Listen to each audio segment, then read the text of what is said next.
Hola compañeros, soy Jorge Alonso y en esta ocasión vamos a resolver un problema clásico de cuadratura de figuras.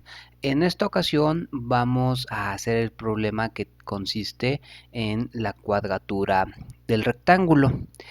Más allá de resolver propiamente el problema, lo que quiero comentar es que en esta sesión vamos a resolver el problema de varias maneras diferentes. En concreto lo vamos a resolver de tres maneras distintas.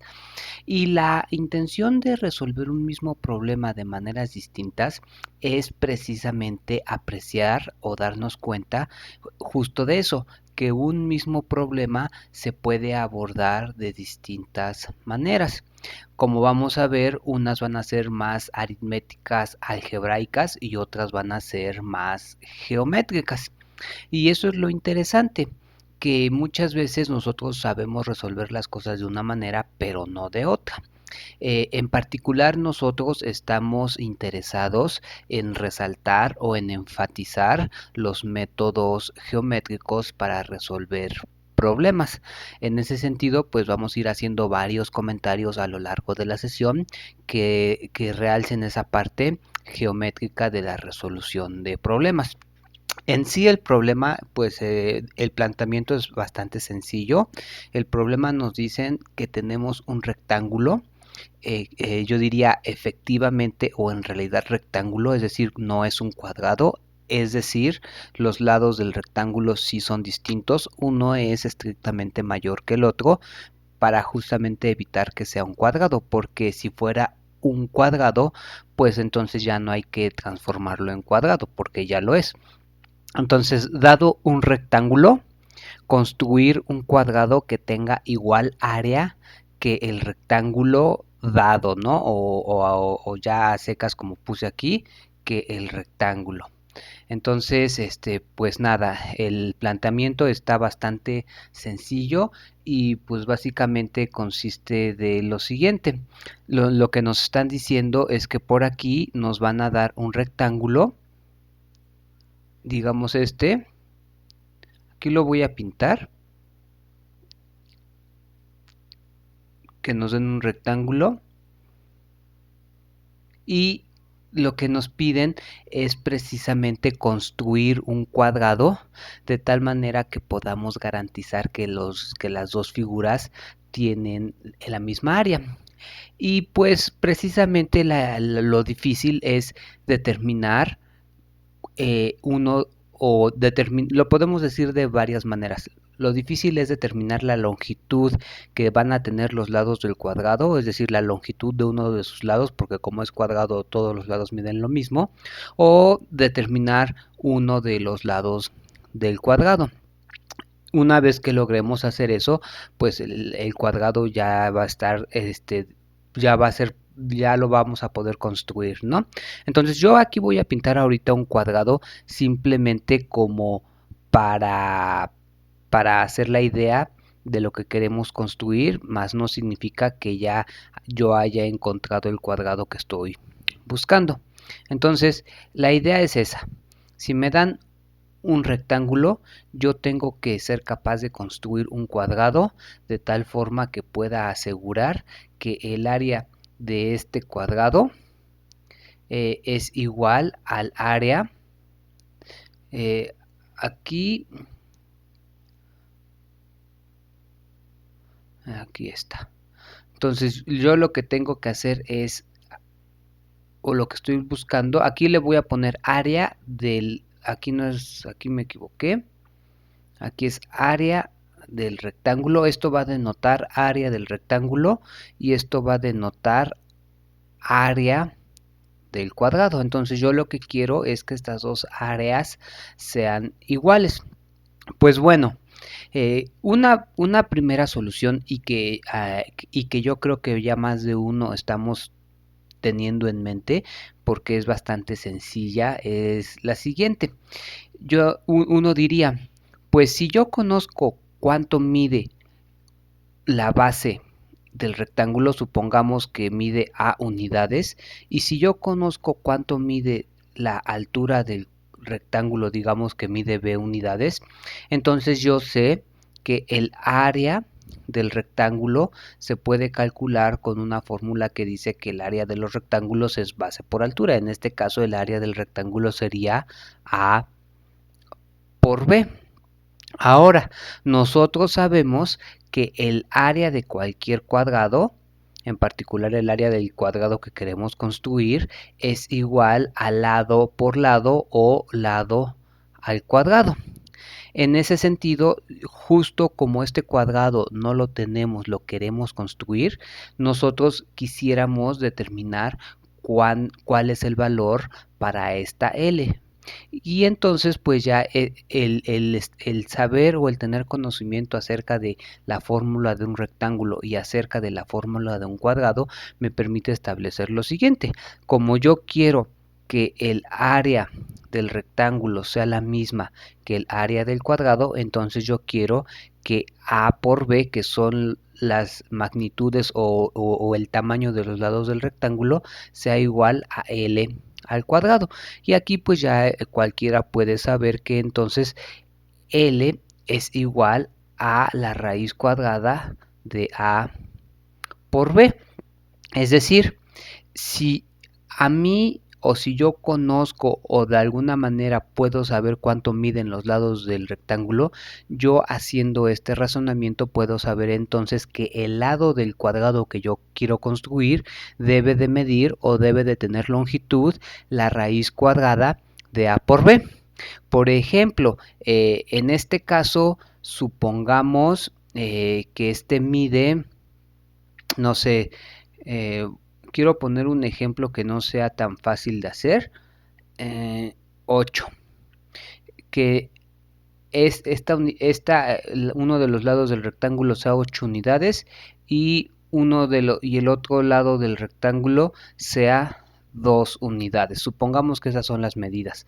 Entonces, en ese caso específico, el área del rectángulo sería 8 por 2 y por lo tanto el lado que yo estoy buscando sería, el lado del cuadrado que yo estoy buscando sería la raíz cuadrada de 8 por 2. Sabemos obviamente que 8 por 2 es 16 y la raíz de 16 es 4.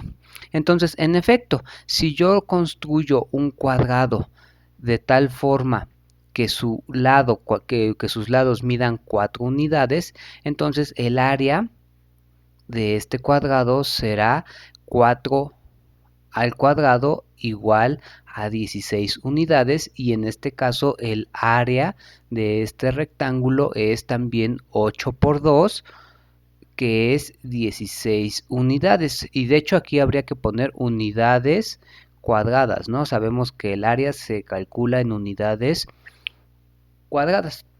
Y entonces diríamos, pues ya resolví el problema de, dado un cuadrado, construir o determinar la longitud, perdón, dado un rectángulo, construir o determinar, porque en este caso más bien lo que hicimos fue determinar la longitud del cuadrado que va a tener la misma área que este rectángulo, porque si se fijan, no nos enfocamos tanto ahorita en hacer propiamente la construcción del cuadrado, solamente nos enfocamos en determinar cuál tiene que ser el tamaño o la longitud del lado de ese cuadrado, y es muy fácil verificar que en efecto ese cuadrado construido de esa manera va a tener la misma área que el rectángulo que a mí me dieron.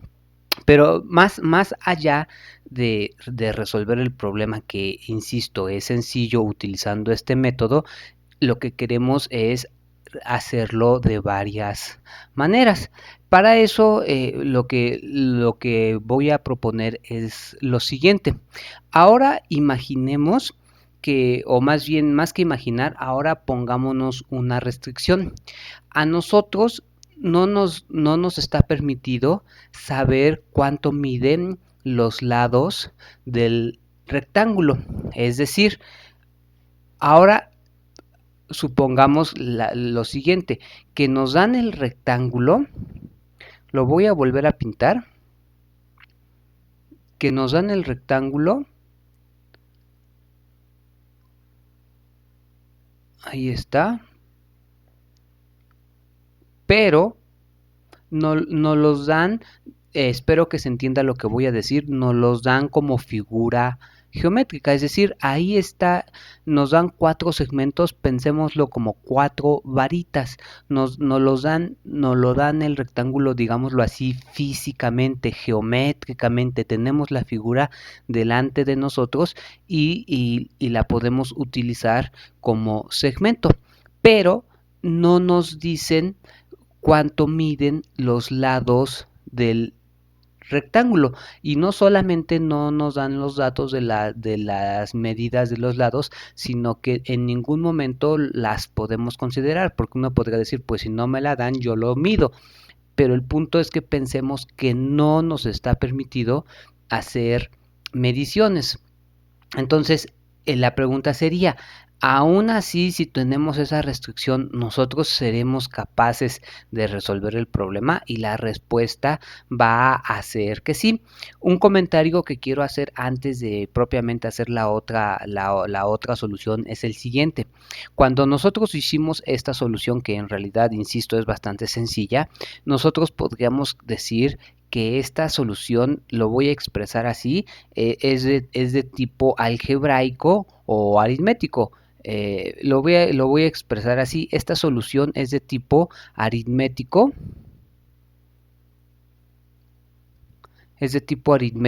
algebraico. ¿Por qué? Porque utilizamos el conocer numéricamente la magnitud de los lados del rectángulo, y a partir de eso pudimos establecer la magnitud del lado del cuadrado. En ese sentido es aritmético, porque estamos utilizando números, digámoslo así. Y además es algebraico porque establecimos ecuaciones del tipo algebraico, y en ese sentido también requiere el uso de fórmulas. Es decir, para poder resolver este problema utilizamos nociones aritméticas, utilizamos nociones algebraicas y utilizamos fórmulas, hicimos uso de fórmulas. Entonces, insisto, si no nos estuviera permitido utilizar la aritmética, es decir, números, por decirlo de alguna manera, números en el sentido de a cada uno de los lados asignarle un número que representa su medida, en ese sentido estoy hablando de aritmético. Si no se nos estuviera permitido utilizar nociones algebraicas como las conocemos, es decir, expresiones de igualdades y ese tipo de cosas, y si no nos estuviera permitido utilizar fórmulas, como saber que la base que el área de un rectángulo es base por altura, o saber que el área de un cuadrado es lado por lado, la pregunta sería, ¿aún así podemos resolver el problema? E insisto, la respuesta va a ser sí. Quizá ahorita estoy exagerando un poco en el sentido de que a lo mejor sí utilizamos cosas algebraicas en el sentido de establecer igualdades, pero no las vamos a establecer en términos de ecuaciones, sino solamente en términos de razonamientos. Espero que se entienda esa diferencia, y si no, ahorita con lo que avancemos pienso yo que se va a entender a qué me estoy refiriendo. Entonces, ahora sí, procedamos a resolver el mismo problema de otra manera. Ahora nuevamente nos dan el rectángulo y nuevamente nos dicen, debes aquí construir un cuadrado de tal forma que puedas garantizar que ese cuadrado tiene exactamente la misma área que este rectángulo que te estoy presentando, que te estoy poniendo delante de ti. Y insisto, ahora se trata de que yo no puedo saber cuánto vale numéricamente, no nos dan los datos de los valores de los lados del rectángulo, y entonces tendríamos que empezar a proceder de una manera más geométrica. Como dijimos desde el inicio, nosotros vamos a intentar resaltar que los métodos geométricos también son efectivos para resolver problemas. Entonces lo que vamos a hacer es lo siguiente. Vamos a tomar, imaginemos que este segmento lo podemos levantar, lo levantamos y lo colocamos aquí. Entonces aquí lo que voy a hacer es poner ese segmento nuevamente. ¿Sale? Entonces vean, aquí espero que se entienda la diferencia. A este segmento, a este lado del rectángulo lo voy a llamar A, pero esta A no significa que este lado mida a unidades. No significa eso, solamente este A significa que es un nombre. Para poder referirme a él lo voy a nombrar A, mas no significa que A sea lo que mide ese lado. Quiero enfatizar eso. Una letra puede designar la medida de un segmento o también puede designar simplemente el nombre que ese segmento tenga, o puede ser las dos cosas al mismo tiempo. Muchas veces a un segmento lo llamamos a partir de su medida, a partir de su magnitud, pero no necesariamente tiene que ser eso así. Entonces aquí colocamos el segmento A y lo que vamos a hacer es pensar que el otro segmento del rectángulo también lo tomamos y lo trasladamos para acá y lo colocamos aquí. Ahí está. En ese sentido, y lo mismo, a este segmento le vamos a llamar B, más no significa que este segmento mida B unidades, solamente en este caso B es el nombre del segmento y este segmento mide A. Entonces A es desde aquí, digámoslo así, hasta acá, y B pues es el otro pedazo, ¿no? Lo único que hice fue poner sumar A más B. Ahora lo que vamos a hacer en esta construcción, en esta forma de trabajar, ahorita vamos a dar por hecho que sabemos hacer varias cosas geométricas. No me interesa ahorita tanto el rigor, simplemente asumamos que las cosas que vamos a hacer sí las sabemos hacer, ¿no? Démoslas por hecho porque son cosas sencillas, pues. Entonces lo que vamos a hacer es determinar el punto medio del nuevo segmento A más B. El punto medio pues estaría como por aquí, ¿no? Y vamos a construir una circunferencia o más bien una semicircunferencia que tenga centro en el punto medio y que tenga radio la distancia que hay del punto medio a cualquiera de los segmentos. Creo que lo que estoy diciendo se entiende mucho más visualmente que explicado verbalmente. Entonces la semicircunferencia que estoy tratando de explicar pues es esta, ¿no? Aquí la estoy pintando y aquí la estoy pintando. Entonces voy a poner nombres. Este punto llamémosle el punto a este punto llamémosle el punto B, al centro de la semicircunferencia le vamos a llamar C y ahora lo que vamos a hacer es que desde este punto, es decir, desde el punto donde termina a este punto en lugar de C le vamos a llamar O porque es el centro. Al punto donde termina A e inicia B, a ese sí le vamos a llamar C y desde el punto C vamos a levantar una perpendicular hasta que esa perpendicular corte a la circunferencia y al punto donde corta a la circunferencia le vamos a llamar D. Ahora, lo que tenemos que hacer es lo siguiente, vamos a unir el punto A con el punto D. Vamos a unir el punto D con el punto B, como se muestra en la figura claramente. Otra propiedad que seguramente conocemos es que en este caso se me está formando, bueno, algo obvio es que se me está formando un triángulo que es el triángulo DAB. Y ese triángulo está inscrito, es decir, sus tres vértices están sobre la semicircunferencia. Y si se fijan, el ángulo que está en D, es decir, este ángulo, el ángulo que está en D está abarcando un diámetro. Cuando eso pasa es porque este ángulo debe de ser ángulo recto. Un ángulo que subtiende un diámetro es ángulo recto. Es decir, ahorita yo puedo darme cuenta que formé un triángulo en este caso el triángulo ADB, el triángulo ADB, y que es ese triángulo, es triángulo rectángulo. Uno de sus ángulos mide 90 grados. Ahora, como esta línea, la que tracé de C a D, dijimos que era perpendicular, entonces este ángulo también es de 90 grados y obviamente este ángulo también es de 90 grados.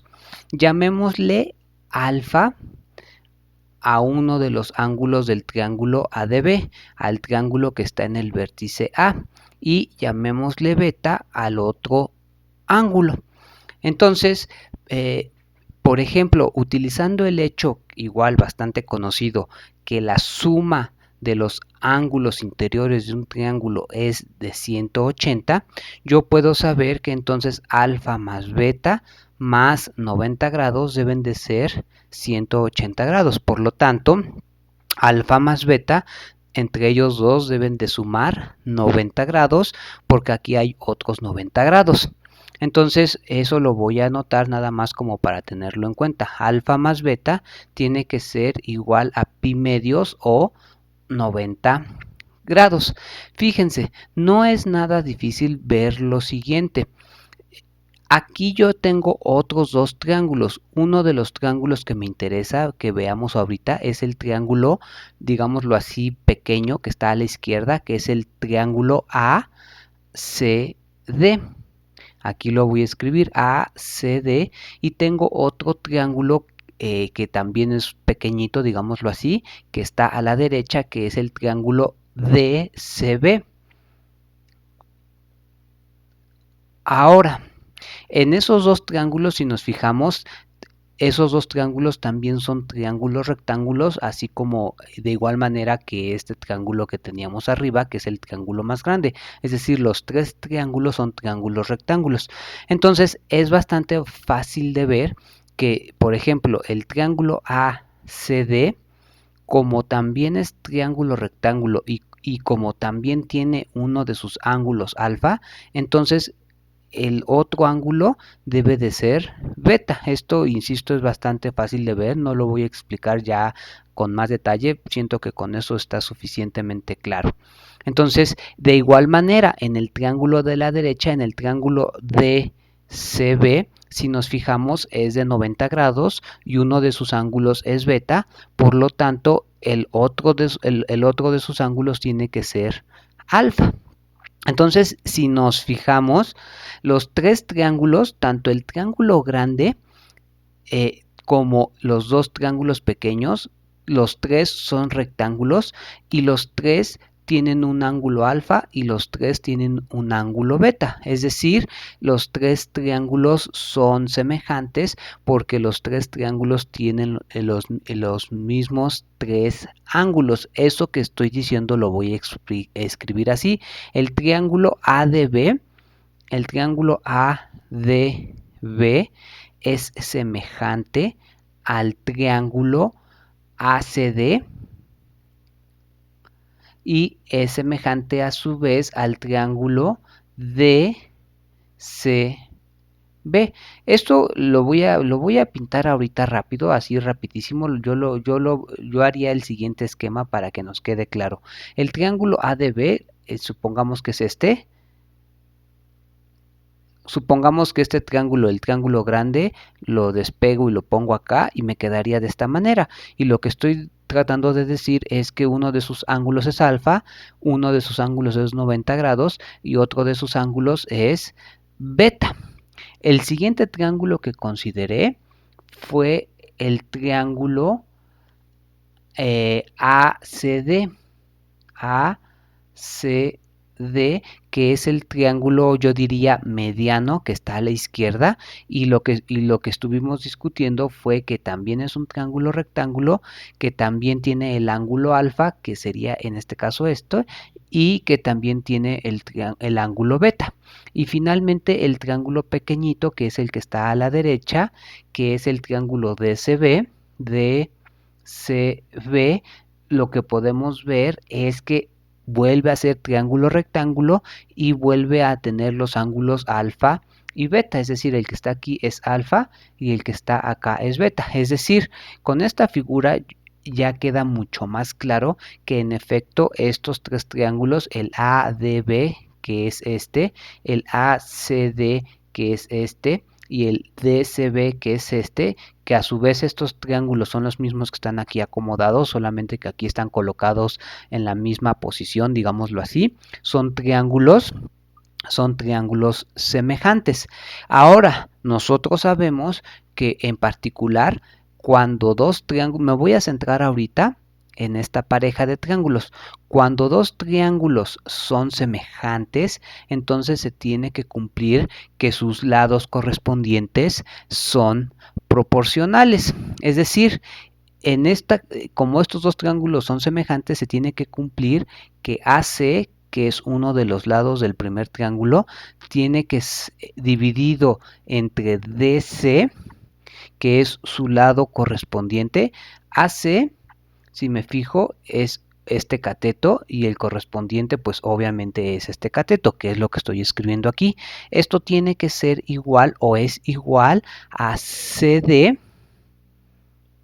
dividido entre CB. Nosotros sabemos que si triángulos son semejantes, sus lados correspondientes son proporcionales y esto significa precisamente eso, que los lados correspondientes son proporcionales.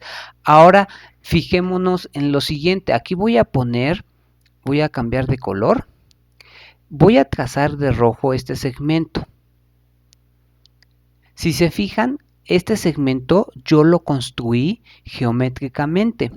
¿Cómo lo construí este segmento geométricamente? Lo que tuve que hacer fue lo que hicimos, es decir, colocar el segmento A y el segmento B, uno enseguida del otro, construir la semicircunferencia y colocarme en el punto donde termina el segmento A y empieza el segmento B, y desde ahí levantar la perpendicular hasta que esa perpendicular intersectara a la semicircunferencia. Con eso quedó determinado el segmento que está ahorita colocado de rojo, al cual yo le voy a llamar L, porque lo que quiero que veamos es que si yo construyo un cuadrado con este lado o con este segmento como lado, ese cuadrado va automáticamente a tener la misma área que mi rectángulo original. Es decir, si yo aquí ahorita completara con esta medida, por decirlo así,